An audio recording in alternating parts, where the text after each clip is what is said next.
working on my fix for the Riley. This is where it had cracked. You can still see a bit of the crack there, but it is all glued. And I've got the bracket in that side, and you can sort of see how this works now. It's now triangulated down to here, which is down to the middle of the firewall. There's a bracket here. I'm going to put a bolt through there, and there's another little angle piece that goes on the back, and then screws will go up into this. That should reinforce that joint. If it ever does crack, it's not going to really cause any problems. It'll just make it more flexible, be a bit more twisty, but it's not going to come apart. It can't really come apart because it's now got a skin on it. So I'm kind of doing the same over that side. I welded up the same sort of thing with the diagonal support. I forgot to drill a hole through this one, so I'll have to wait till the paint's dry and then drill that 1/4 inch hole. That'll fit up in there, and I think that should do it. And I'll weld in little strips in here just to fill this in, just to bring that back to where it needs to be, and maybe this corner as well. I overdid the corners, but I think that'll be fine. I need to do some TIG welding anyway to weld up where the little splits have opened up. A little bit there and a little bit there. The rest of this will be fine. Also, I'm going to trim this flush down here.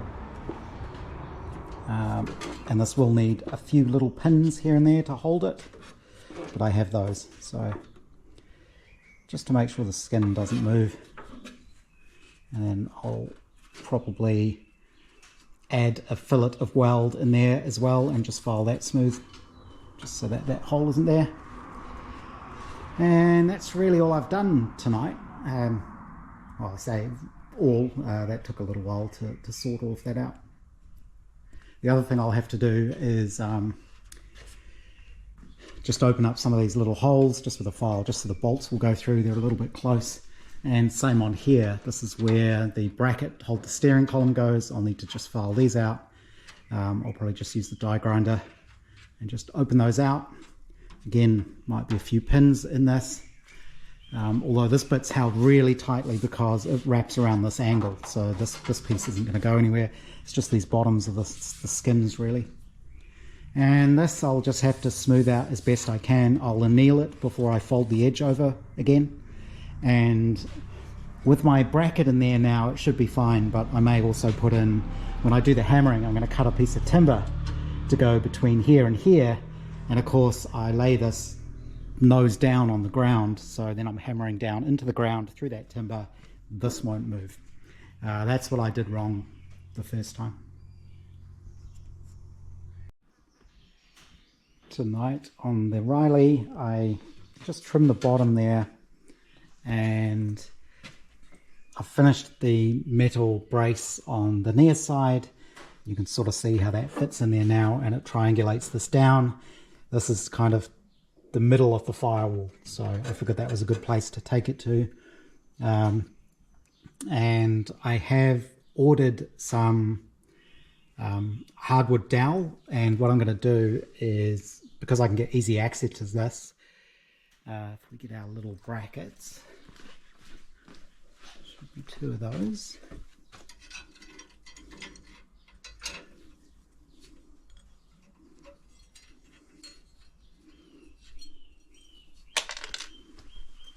So these little brackets will sort of sandwich everything together, and they go that way around.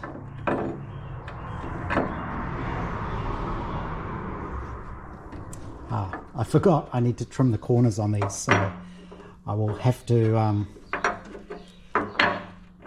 once I figure out where they go, I'll have to, I don't want a sharp corner sticking out there, just in case you're putting your hand up in there, although I've got one there.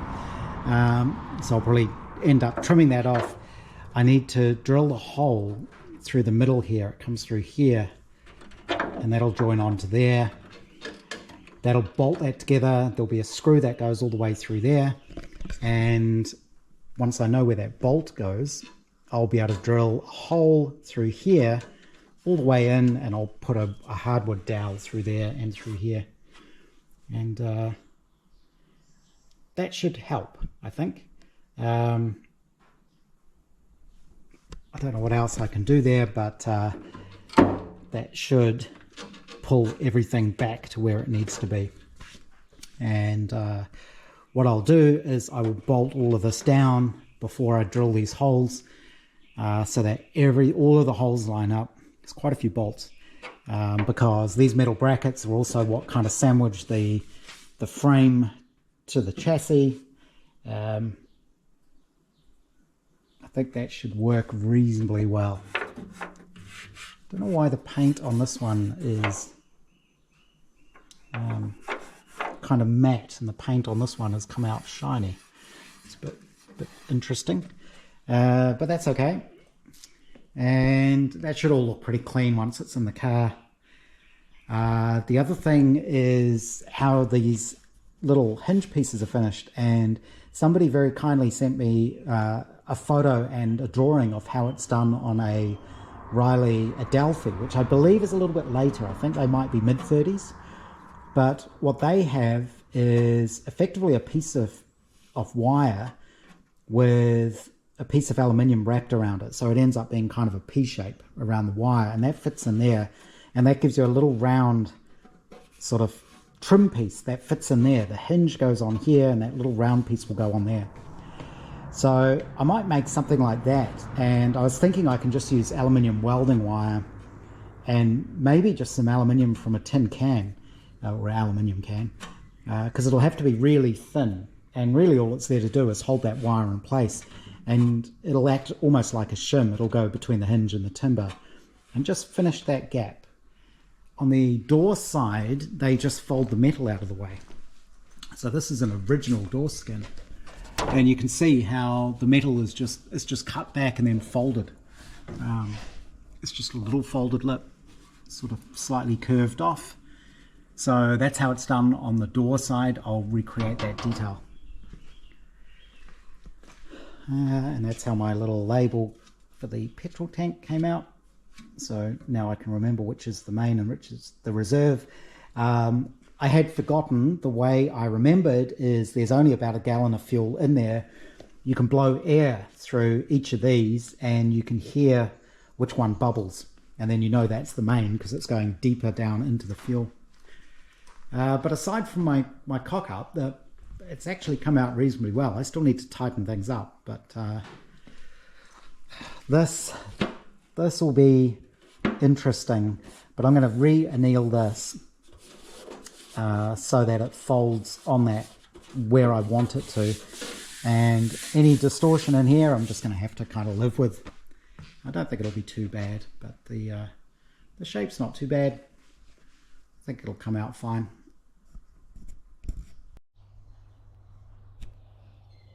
Saturday, so I'm back on the Riley, and my repairs are all holding up with my little brackets and things.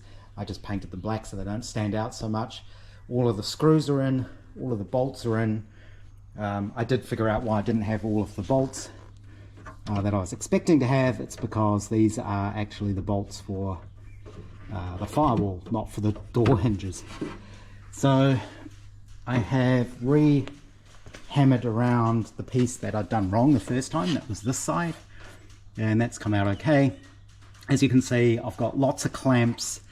I've got wooden bracing in there to stop this moving. I have a nice heavy railroad dolly as a backstop, so I'm sort of hammering against that, and everything's clamped down. So I think what I can do now is go around and tighten up all of these edges. I'm not going to make them perfectly square, and this has come out okay. It's a little bit wobbly, but again, it's going to be painted, so there'll be filler. So I'm just going to gently go around all of it now and tighten all of this up, and I'll have to trim out these all these different little pieces where I need to get bolts through. Those ones are okay, so those shouldn't need to come undone, although it might be good to open those up just in case I do need to get in there. But I'll open these up with a Dremel, and I probably will have to run the drill bit just through the holes just to make sure everything still lines up. It's pretty close. but it's looking okay. It's not looking too damaged there either, where I fixed it up and I sort of welded in parts. One of the welds is already cracked, so I'll TIG those up. It's, I think that's repaired.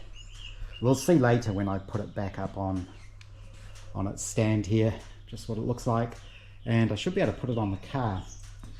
So one thing I'm going to do is, the wiring won't run through the body, so the wiring will come through the firewall, which, the way I've designed all of this, the firewall will stay on the car. I will probably put connectors or something in the wiring, not sure yet, but just in case you ever have to take the firewall off, you can get the wiring out of it. There might be a simpler way. I may just be able to cut a notch in here. I have to remember how that all goes together.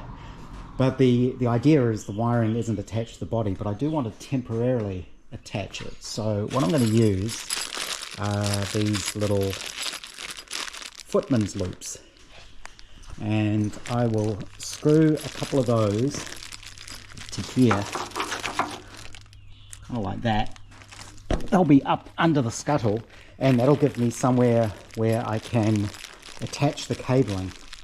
I'll probably just use little Velcro straps like these, just little cable tidies, because you won't see any of that, so it doesn't matter that Velcro is completely not period. But that'll give me a place to hook the wires to, and the things like the oil gauge. There's quite a few things. So you've got the temperature probe, you've got the oil pressure line. I'm going to replace this with copper. This is just temporary. You've got things like the choke cable, you've got the speedo cable. All of those need to be sort of tucked up out of the way, and that'll give me an attachment point for all of those. So I'm just going to continue on with that and see how it comes out. Done the initial cleanup. This was the good side. And it's not too bad. You can see where I welded in a little piece. And you can see it's a little bit buckled on this edge. So I'm going to need fillet in there. Probably 30 off an inch. Not much. But there is a slight bulge out there. I don't think that's going to be noticeable on the car, even if you didn't fill it, because the doors are here. The hinges are going to stick out. There'll be a lot going on just around that place. But what I will do is I'm going to fix up the corners, and I do need to fix where it was splitting. Just there. Just there. That's not a split. That's that little line there is just where the weld was a bit lumpy. But I will weld up these and file them smooth. And it is going to need pins because it is a little bit springy at the bottom, but I should be able to put that on the chassis now and see what it looks like. This place is becoming a mess again, and it's not even lunchtime yet. Stuff everywhere. I might stop and clean up, but I've put the scuttle into place on the chassis. That looks pretty good. Hopefully it all still fits. It should do. Things are just sort of sitting there at the moment. But that's going to be interesting if that frame has changed shape, because the holes through the firewall have to match the holes in the frame. Things look a little bit... It's almost like the shape is now a little bit different. That could be a problem, but I won't know till I sort of put the bolts through and see if it all still goes back together. There is flex in it, so it will bolt together. This is designed to come off, but that should not happen very often at all. Hopefully never, once it's on there. It's not looking too bad. There's a combing piece that goes around the edge of the cockpit, around there. That'll cover up all of those, and you can see how I opened out the aluminium to give access to the screws, the bolts. Those two bolts hold the steering column in place.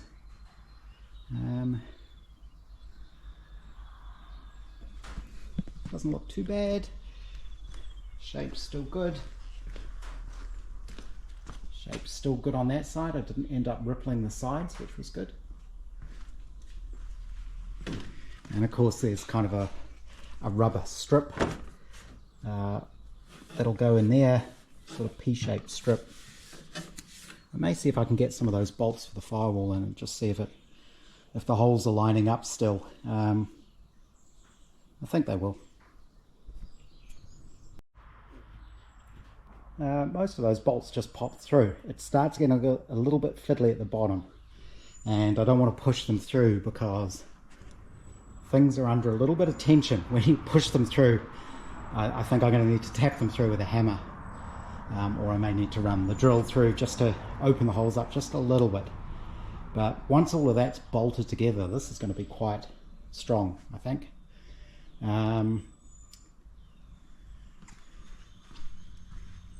It's not looking too bad. Ended up doing a big cleanup. It was just getting too messy again.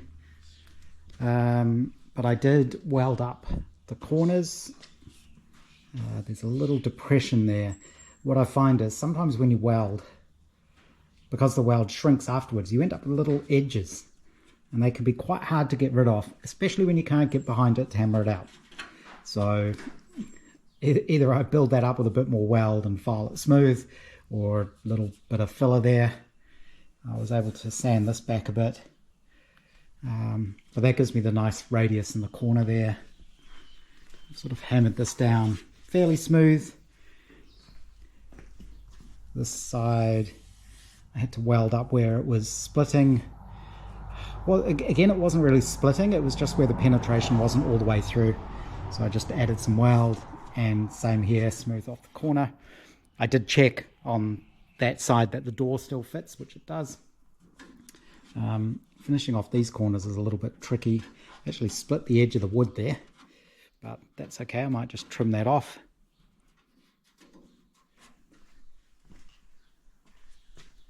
Just notice has that split as well. No, I think that was there before.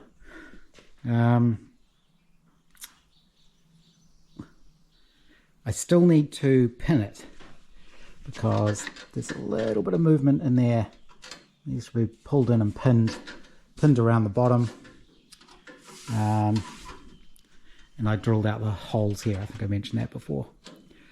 So no, it's not a split. That's just where it's glued, and there is a bit of a gap there. I don't think it's coming apart.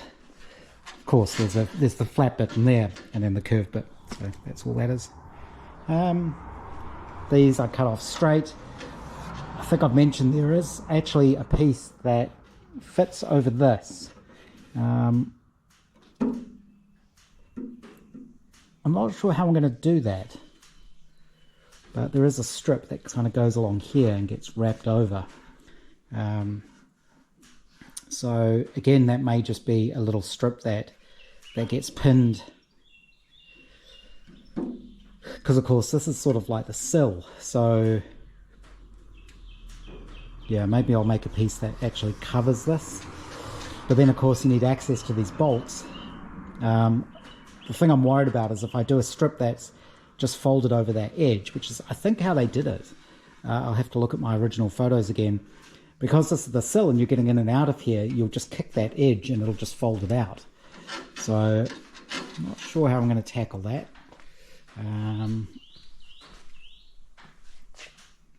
That'll be interesting.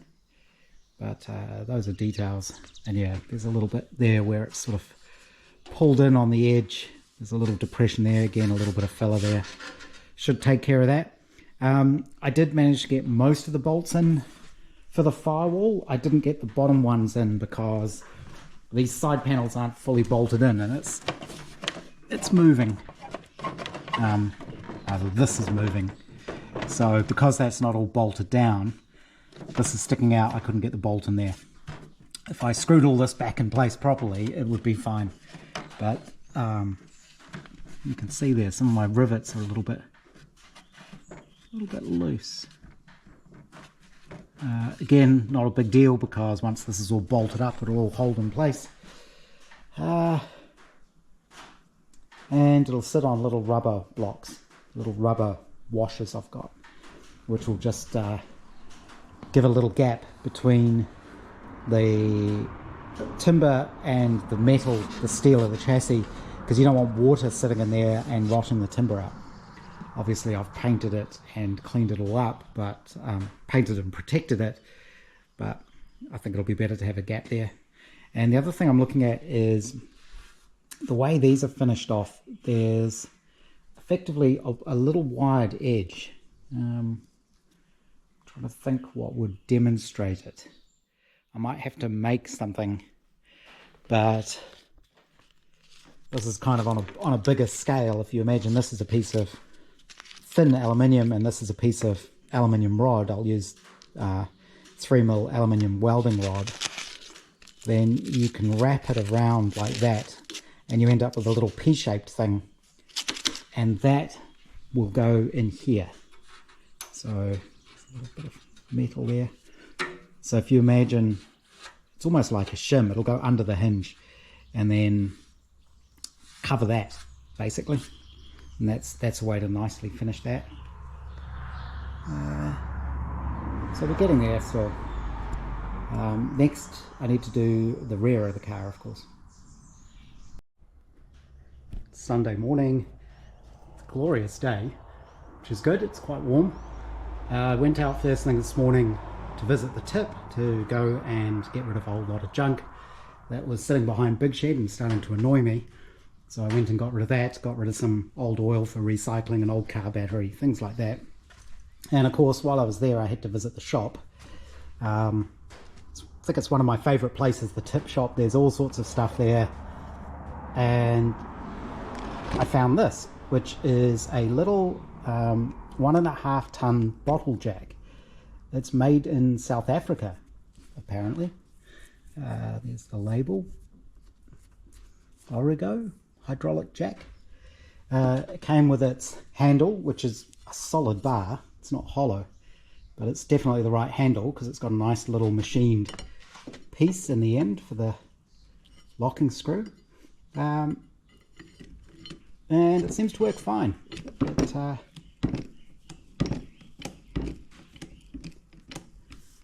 It seems quite good. So that was all of $4. This is why I love the tip shop, because everything there is dirt cheap. They're not really trying to make huge amounts of profit on things.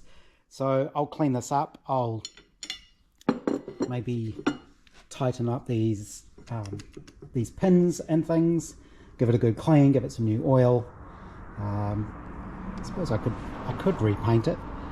Probably need some sort of hammer finish paint. It's the similar sort of paint to what's on my drill press here. You can buy this, so maybe I'll get some paint for it. I thought that was quite a nice little thing for $4. And on the way home, I came back on the expressway. So we live not far from State Highway 1, which is the main road up and down New Zealand. I think we're about a mile away from that. And they recently put in a new expressway a year or two ago. And with the expressway, they recently increased the speed limit there to 110 kilometers an hour, which is the fastest speed you can go anywhere in New Zealand. There's a couple of roads that have that speed limit, one here and one up in Waikato, I believe. There might be another one somewhere, but I'm not sure where. The road is still boring as hell. I hate driving it. It's just flat and boring, and it's just, I just don't like it. Very nice, smooth road, but yeah, boring. Boring if you like driving. But at least now you can go at 110, so it means the boringness doesn't last as long.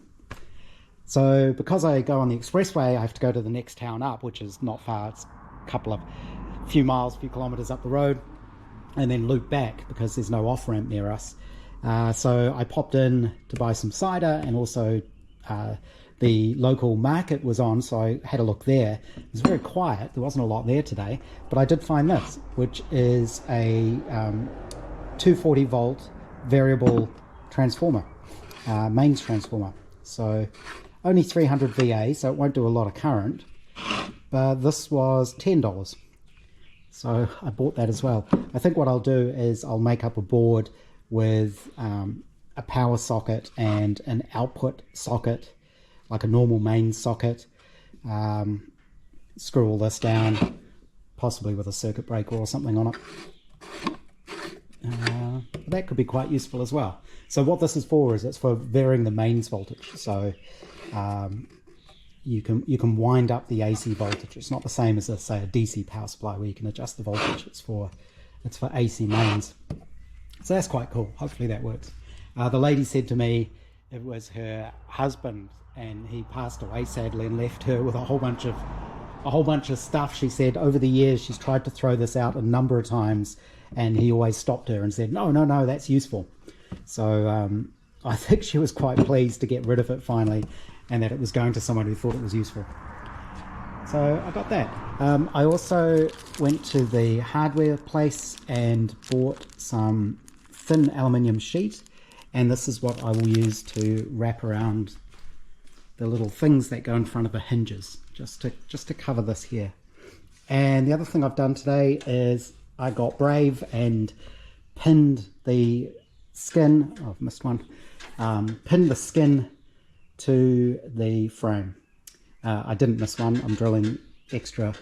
I decided to put extras just in the edges there. I had a look through my coach building books to see if there were any guides on how closely you should space the pins, but it didn't really say. So I usually take that to mean I'm probably overthinking it, and whatever looks right is probably right. So that's pinned all the way around now. I may put a smear of something in this corner where I've rounded that off, a little bit of silicone or something like that, just to fill in that little gap there. Hopefully this hasn't broken again. I'm pretty sure that was, this is the side that was cracked, but I think that's solid now. It's bolted through, steel brackets, screwed into the timber. Even if it cracks, it's not going to come apart. I also added a couple of screws in here. And I keep looking at it now and thinking, oh, it looks like it's cracking in places, but it's not. It's just where the gaps are, where the bits of timber are all joined. And the pins I'm using, I spent a while trying to find decent panel pins because there's lots of really cheap and crappy ones. I wanted ones with a decent sort of head on them. Actually, these came from the local hardware shop. I should have got more because I've used more than I thought. And I don't think that steel pins and aluminium is really going to be a problem, but I did coat the pins in this rescue steel stuff. I bought this whole container. I think it was about $100, and so far I've just used a few scrapings off the top of the lid. This is meant for dissimilar metals. They use it a lot on boats apparently, so to stop things corroding because of the corrosion between the dissimilar metals. And I did a little test before I put the panel in, trying to figure out should I how to do the holes. So I center punch where I want to drill them. I'm using a tiny drill bit to go through the aluminium and not into the wood. So I'm not drilling a pilot hole in the wood because they're quite narrow pins. And I tried different things for countersinking the heads. Tried using a little drill bit and just by hand making a little countersink. Tried it with various punches. In the end I found I didn't need to. You just tap them fully home and they'll make themselves flush basically. So I didn't need to do anything. And I did buy a special hammer, a little tacking hammer to do this job. Any excuse to buy new hammers, I guess, if you're into metalwork. But this was really handy. This was actually really good. So I'm pleased I got that. So I just need to do the extra couple there. I just wanted to double up the pins in the bottom there because that's where most of the stress is. But that's nearly done. The paint I used to use, I realized why some of this turned out glossy and some of it is more satin, which is the finish I wanted. It's because I'd previously painted them with the Duplicolor engine enamel, which unfortunately now you can't get here for some reason. at least not easily. So there might be places that I could buy it from that'll ship it, but then I always end up paying ridiculous amounts for shipping, like the cost of the can again almost. So it's not worth it. This is what I sprayed some of it with, this black zinc coating. That's pretty good stuff, but it's glossy. The local Repco has this stuff now, which is engine enamel. I think it's meant to be ceramic. Yeah, it says it's got ceramic, which is the same as the duplicolor. I'm hoping this is kind of the same stuff. So I'm just going to respray some of the metal with this and see how that comes out. It doesn't really matter. But I think it's just nice to have it all satin black. Just nice and clean on the inside. So that is almost the front done. The other thing I want to do is I will attach my little footman's loops. That's these things. I can get them undone.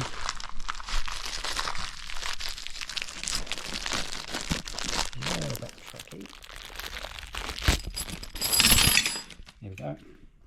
So I think I mentioned I'm going to screw a couple of these in here, and that'll give me an attachment point for any cables or anything that I can temporarily attach things to it. So if I ever need to take this off, the cables aren't permanently attached. So that'll just be a few holes and a few screws. So that's nearly the front done. I am starting to think, before I really attach all of this, is now the time for me to strip this down and paint the chassis. The running gear is all painted, but all these brackets and things still need painting. I really want to talk to my certifier guy and see if there's any way I can get him to look at it first, because of course if I paint it all and bolt it all together and there's anything wrong that needs changing, you have to undo it all and fix the paint. I don't think there would be anything. They're very simple cars, but just in case, I might see if I can get in touch with him and find out what his advice is. Touched up the paint. It is a nice satin finish. See how strong it ends up being, but generally these engine enamels are pretty good. The good thing about that plastic coat stuff is it would sort of stick to anything. You didn't have to prep things overly well. You still had to prep things, but that's finished it off nicely. I just touched up where the bolts and things are. I might need to do the top of that one again. You can see where the skin is now pinned. This was the side that I messed up, and it's almost invisible. I'll always know that it's there, but I don't think anyone else will notice. Skin is all pinned on.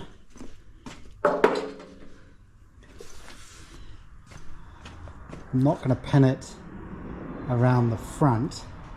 I don't think it really needs it. I might put a couple just in a few places just to stop it lifting, but that's clamped between the firewalls, so it can't really go anywhere.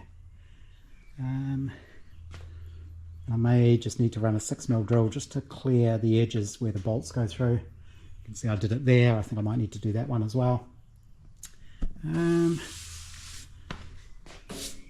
Nice, not too tight radius around the corners. I think that looks pretty good. This front half is finished now. I need to wipe down the inside of the aluminium, but I touched up all the paint.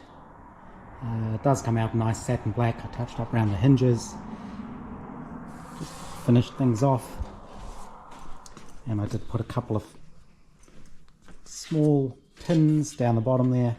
It's pinned underneath anyway, and it's come out really well. And I only just see where it was done wrong. And I think I've mentioned this book before, but I've found this book is really useful. Sports Car Bodywork, BW Lock, and it goes through a couple of kind of real examples, I guess, and it talks about timber frame cars and steel frame cars and fiberglass. So it's quite a cool little book, and it comes with these actual plans in the back. So if you wanted to make these cars, it's got the blueprints, well, sort of blueprints, drawings at least, little fold out ones in the back, which is pretty neat. So I imagine this book's probably tricky to find, but I won't pull these out because it's a pain to get them back in. But yeah, it's quite neat. You can see almost half of the book is those blueprints folded up. So yeah, lots of useful little tips and hints and things in here. Talks about the tools you need and so on. I find these older books are a lot better than the modern ones. So there's a timber frame body book, a fairly recent modern book, and it's completely useless. It doesn't tell you how to do anything. I think it's got a few articles or a few chapters talking to people who do stuff, but they don't really say anything. Whereas this is more almost a manual type thing to explain how to do it. Not sure what the date on it is. It was a Batsford book. First published 1954. This is the revised edition from 1960. So definitely worth keeping an eye out for if you're trying to do this kind of thing. And it's been kind of a busy few weeks. I've been doing quite a lot, and there's a lot going on at work. So I think I might finish for the day and just enjoy the good weather. I'll catch up on some YouTube films and have a nice beer or something, I think. So just a short update this week then. Forgot one final detail. Those are the little loops that I've screwed to the frame up there to give me somewhere to attach cabling to. I think that should work reasonably well.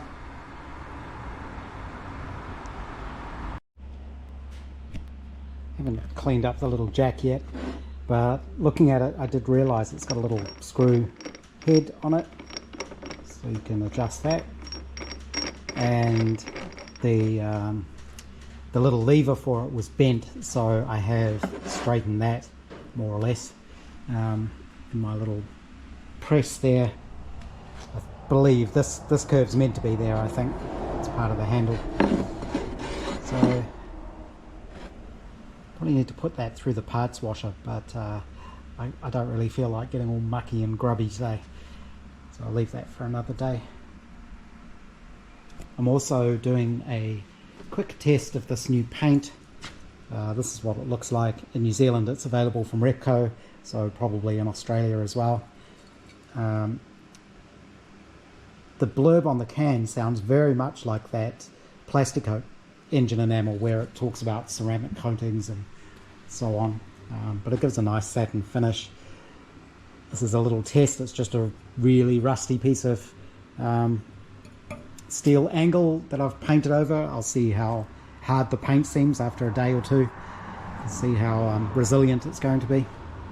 That's the sort of paint that I used on the springs and the front axle, all the running gear. It's just that satin black sort of paint.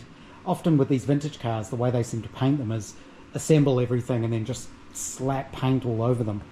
But I don't really like that kind of look, even if it is maybe original how they did it for the factory. So for mine, I'm being a bit more careful about how it's painted. The shocks don't need painting, of course, because they're aluminium. That's where we're at.